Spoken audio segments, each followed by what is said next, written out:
I am Carol Harrison. On a spring morning in the suburbs of Boston, I was savoring my morning coffee while gazing at the flowers in the garden through the window. Even at 62, the morning silence remains my daily source of energy. Grandma, can we go to the park today? Suddenly, my grandson Aiden came running down the stairs. His blue eyes were shining with excitement. Of course, Aiden. But first, we need to have a good breakfast. Aiden is a remarkably intelligent and kind child for his 8 years. Like my son Mark and his wife Sarah, he has a strong intellectual curiosity. As I was preparing to go to the park with Aiden after breakfast, I heard the front door open. Hey, Mark. About Aiden's cram school. Sarah, enough about that. Now is not the time. I could hear Mark and Sarah's voices. They've been going through divorce proceedings recently and are in fierce conflict over Aiden's custody. My heart aches, but I must maintain composure in front of Aiden. Good morning, you two, I called out cheerfully. Oh, good morning, Mom, Sarah hurriedly put on a smile. Mom, thanks for looking after Aiden today, Mark said with a tired expression. The tension between the two was almost palpable. Dad, Mom, I'm going to the park with Grandma. Aiden shouted energetically. Be careful, Aiden, Sarah smiled gently. Have fun, Mark also showed a smile. When we arrived at the park, Aiden immediately ran towards the playground equipment. The spring sunlight made his blonde hair shine. Aiden, don't go too far, I called out as I sat on a bench. Okay, I got it. He turned back and waved. I opened the book I had brought and enjoyed reading while occasionally checking on Aiden. The laughter of other children echoed around us. It was a peaceful Saturday afternoon. Grandma, can you push me on the swing? Aiden came running over. Of course, dear. We played on the swing and then built a castle in the sandbox. We were having so much fun that we lost track of time. I'm a bit thirsty. I'll go buy some juice, so wait here, okay? Okay, got it. While I was heading to the vending machine, Aiden continued playing in the sandbox. It was only a matter of minutes. When I returned, Aiden was no longer in the sandbox. Aiden? Aiden, where are you? I looked around, but he was nowhere to be seen. My heart started racing. Aiden! I desperately searched the entire park. Other parents helped too, but Aiden couldn't be found. Fear enveloped me. With trembling hands, I took out my cell phone and called Mark. Mark, Aiden. I can't find Aiden anywhere. At that moment, my world began to crumble. When Mark arrived at the park, I was sitting on a bench with my face in my hands. I could hear his footsteps approaching. Mom. Mark's voice had an urgency I'd never heard before. Where's Aiden? I explained the situation through tears. Mark's expression darkened. Have you called the police? Yes, Before I could finish, we heard police sirens.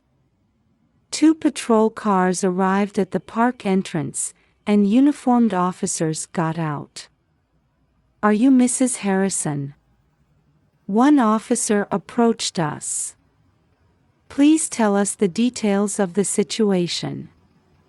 As we were explaining to the officer, Sarah arrived, out of breath. "Aiden. Where's Aiden?" Her voice was trembling. Mark briefly explained the situation to her. Sarah glanced at me with what seemed like an accusing look for a moment. But that expression quickly vanished, replaced by one of determination. "Let's search. He must be nearby." The police moved swiftly. They searched the park, questioned nearby residents, and checked security cameras. We also split up, calling Aiden's name while searching the entire park. As time passed, the sun began to set. Fatigue was evident on Mark's face, but he continued the search without rest. Sarah, who had been desperately searching at first, gradually began to slow down. "Sarah, are you all right?" When I called out to her, she turned around, looking slightly startled. "Huh? Oh, yes, just a bit tired." At that moment, I noticed a strange light in her eyes. But there was no time to dwell on it. As night fell, the police set up a search headquarters. We answered questions and provided photos of Aiden. One of the investigators approached us. "Mr. and Mrs. Harrison, is there anyone who might hold a grudge against your child?" Mark shook his head. "No, Aiden is loved by everyone. I understand you're going through divorce proceedings. In relation to that..." Sarah suddenly interrupted. "Are you suspecting us?" The officer maintained his composure as he replied, "We need to consider all possibilities." That night, none of us could sleep. Feelings of guilt continued to torment me. I had only taken my eyes off him for a moment. The next day, the search expanded to a wider area. Volunteers joined in, and the town was flooded with Aiden's photos. Mark was moving around tirelessly, but I began to notice subtle changes in Sarah's attitude. "Sarah, shall we search the southern area as well?" When Mark suggested this, Sarah hesitated before answering. "Yes, but I don't think Aiden could have gone that far." I felt uneasy about those words. Sarah's eyes seemed to reflect an emotion other than anxiety. On the third day of the search, there was a new report from the police. We found footage of a suspicious car on a security camera near the park. We're currently tracking that vehicle. This news gave us a glimmer of hope. However, Sarah's reaction was strange. For a moment, she seemed to turn pale. "Sarah, are you okay?" Mark asked worriedly. "Yes, I'm just tired." I silently stared at Sarah. A thought began to grow in my mind that she might be hiding something. 5 years have passed since Aiden disappeared. Time has mercilessly moved on, seasons have changed, and our lives have slowly but surely transformed. Every year on Aiden's birthday, we gather as a family and offer a silent prayer around his photo. This year, he would have turned 13. As I gazed at the photo of his innocent smile on the table, I let out a deep sigh. "Mom, would you like another cup of coffee?" Mark called from the kitchen. "Yes, please." Mark had immersed himself in work. perhaps to distract himself from the grief, or to escape reality. The color of fatigue was always heavy under his eyes, and he rarely smiled anymore. "How are you doing lately, Mark?" I asked carefully. He shrugged. "Same as always. Just work, work, every day." I could sense a hint of resignation behind those words. Meanwhile, Sarah's behavior had been changing, slowly but surely. At first, I thought it was just my imagination, but I began to feel something off about her actions. One day, I noticed Sarah hurriedly trying to leave the house. "Sarah, are you going somewhere?"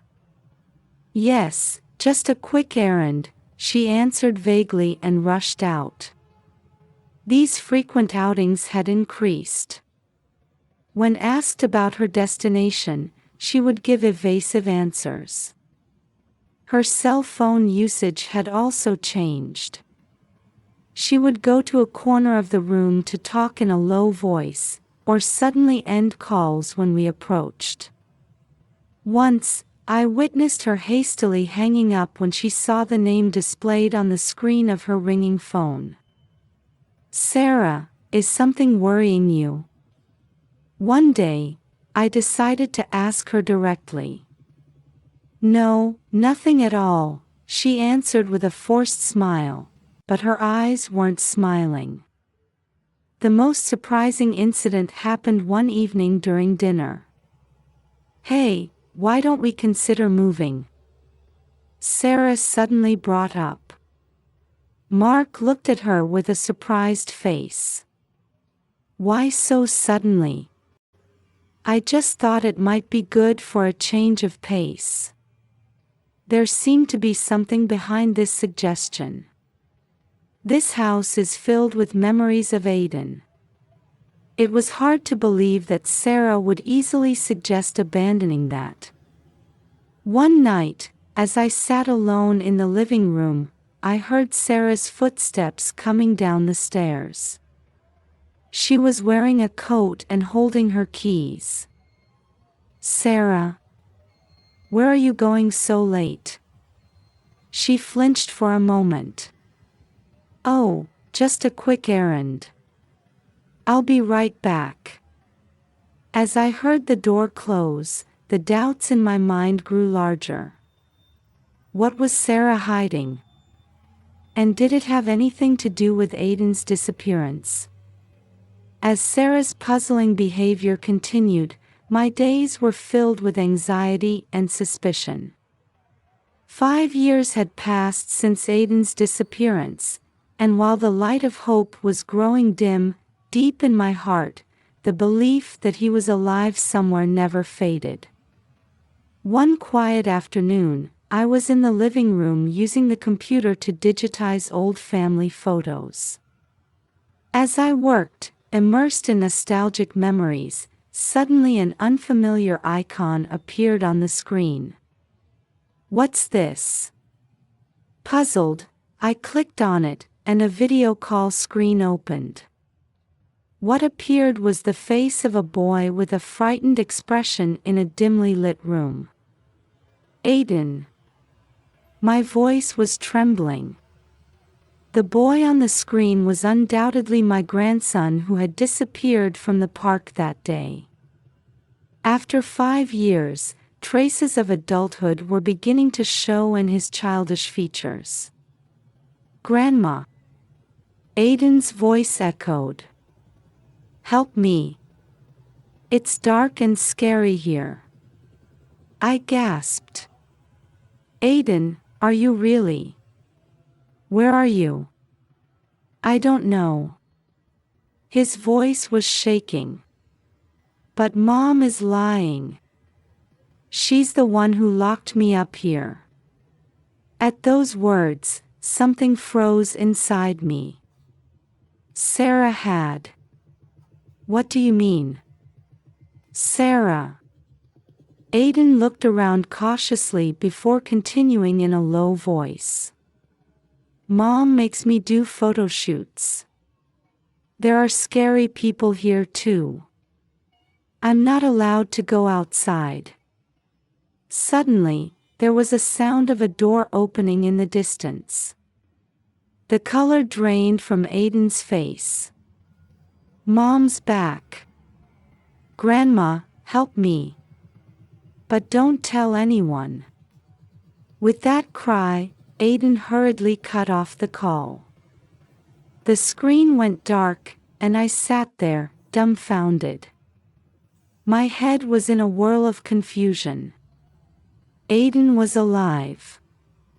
However, his situation was beyond imagination. And the most shocking fact was that Sarah was involved. With trembling hands, I took out my cell phone to call Mark. But I hesitated for a moment. Aiden had said, "Don't tell anyone." But I couldn't leave things as they were. Taking a deep breath, I steeled my resolve. To save Aiden, I needed to act carefully but decisively. I had a gut feeling that this video message would be the turning point that would change everything. After receiving the shocking video message from Aiden, my heart was in turmoil. However, I knew I had to regain my composure. To save Aiden, we needed to act carefully. The next morning, I contacted John Brown, a longtime friend and retired police officer. I knew he would understand this difficult situation and give appropriate advice. "Carol, it's been a while. What's the matter?" John's voice on the phone mixed nostalgia with concern. Taking a deep breath, I told him about the recent developments in Aiden's video message. John listened silently, but I could hear his breathing become a bit ragged. "This is serious. We need to proceed with caution." John's voice became more serious. "First, we need to investigate Sarah's behavior in detail." Following John's advice, I began my own investigation. I started noting Sarah's outing patterns, her phone usage, and the places she had been frequently visiting recently. After a few days of observation, I discovered that Sarah was regularly heading to a warehouse district in the suburbs. So, one day, I decided to follow her. My heart raced as I watched Sarah's car stop in front of an old warehouse. After confirming that she had entered the building, I cautiously approached.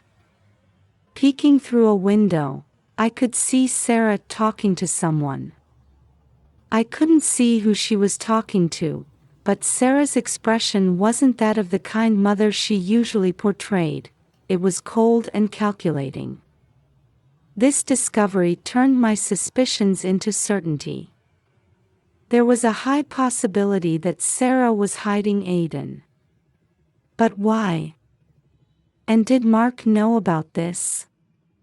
When I returned home, Mark had just come back from work. Seeing his tired expression, I hesitated, but felt the need to share the truth. "Mark, we need to talk," I carefully began. "What is it, Mom?" He looked at me with a bit of wariness. I told him about Aiden's video message and Sarah's suspicious behavior. I could see Mark's expression gradually changing. "No way. Sarah." Mark's voice mixed disbelief and confusion. "Mom, isn't this some kind of mistake?" "I wish it was," I answered quietly. But considering Sarah's behavior lately. Mark collapsed into a chair. "I can't believe it, but if it's true." Seeing determination color his eyes, I felt a bit relieved. No matter how painful the truth might be, we needed the courage to face it. "Mark, let's get Aiden back together." I placed my hand on his shoulder. Mark slowly nodded. "Yes, we'll find him. And if Sarah really is involved." His words trailed off, but our resolve was set. To rescue Aiden and reveal the truth. That became our mission from that moment on.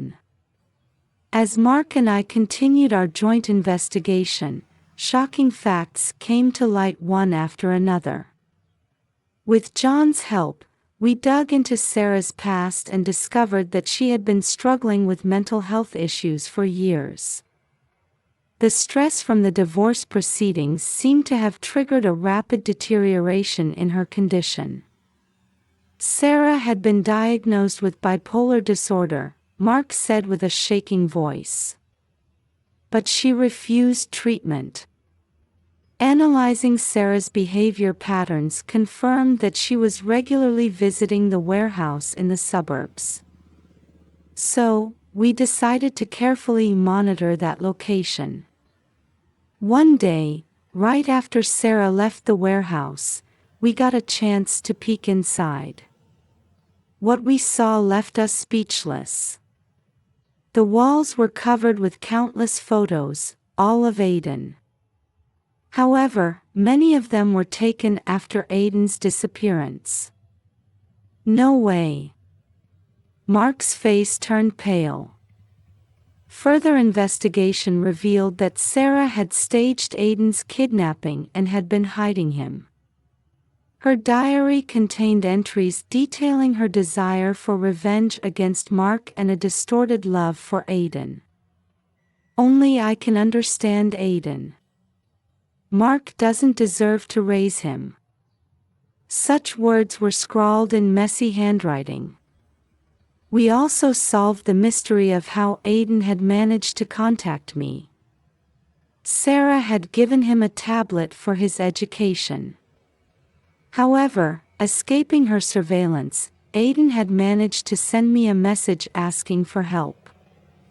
He remembered me as the only adult he could trust, which is why he reached out to me. "Aiden, he was really alive all this time," Mark said, tears flowing.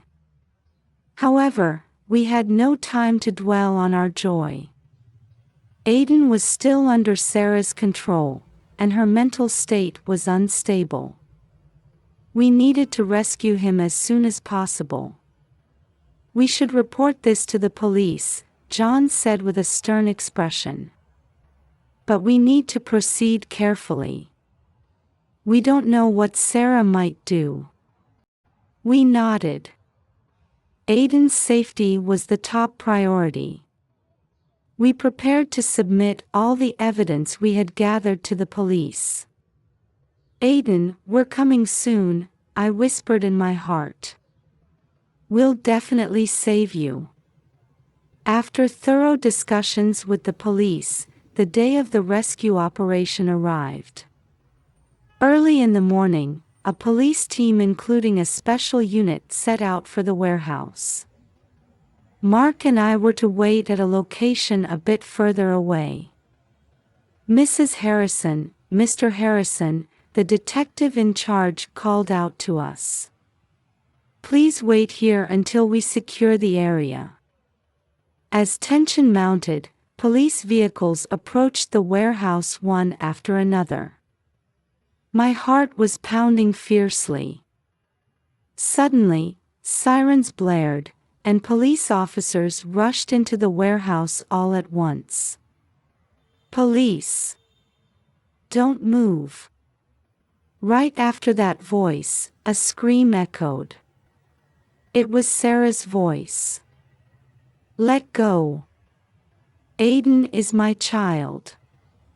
A few minutes later, officers emerged from the warehouse. And among them, Aiden! Mark cried out. Although he looked thin and his expression was filled with fear, it was undoubtedly our Aiden. He was being carried by an officer, and when he saw us, tears began to flow. Grandma, Dad. We ran over and embraced Aiden. After 5 years apart, we were at a loss for words. Behind us, we could see Sarah being taken away by the police. Her eyes were vacant, as if she didn't understand the reality of the situation. Sarah will undergo a psychiatric evaluation, the detective explained. Legal measures will be taken, considering her condition. Aiden was trembling in our arms. Can we go home now? Yes, everything's all right now, I answered gently. Let's go home. As the ambulance took Aiden to the hospital, Mark and I held his hand the whole time. It felt like we had finally seen light after passing through a long, dark tunnel. The road ahead wouldn't be easy, but we vowed to overcome it together as a family. With that promise, we prepared to begin a new chapter. Several months have passed since Aiden's rescue. Following a psychiatric evaluation, Sarah was diagnosed with severe bipolar disorder and sentenced to treatment in a psychiatric hospital rather than prison. Her motive was revealed to be a combination of revenge against Mark and a distorted maternal love that led her to want to possess Aiden exclusively. The trial revealed that Sarah had been raising Aiden as a special child and selling his images on the internet. Aiden explained how he was able to contact me. Sarah had given him a tablet for online learning, but her monitoring wasn't perfect. Aiden remembered me as the only adult he could trust and sent the message when he found an opportunity. Aiden's road to recovery after returning home was challenging. He often woke up from nightmares and was afraid of contact with others. However, Carol and Mark patiently stood by Aiden's side. With the help of professional counseling, he gradually began to regain his daily life. One day, when Aiden showed a small smile, we felt hope. The family bond, though damaged, was surely being repaired. A long journey still lies ahead, but we will overcome it together. For Aiden's future. 1 year after Aiden's rescue, we were celebrating his 14th birthday. The table was set with a homemade cake, and colorful balloons decorated the room. Aiden's eyes, while still holding shadows of past fears, now shone with hope.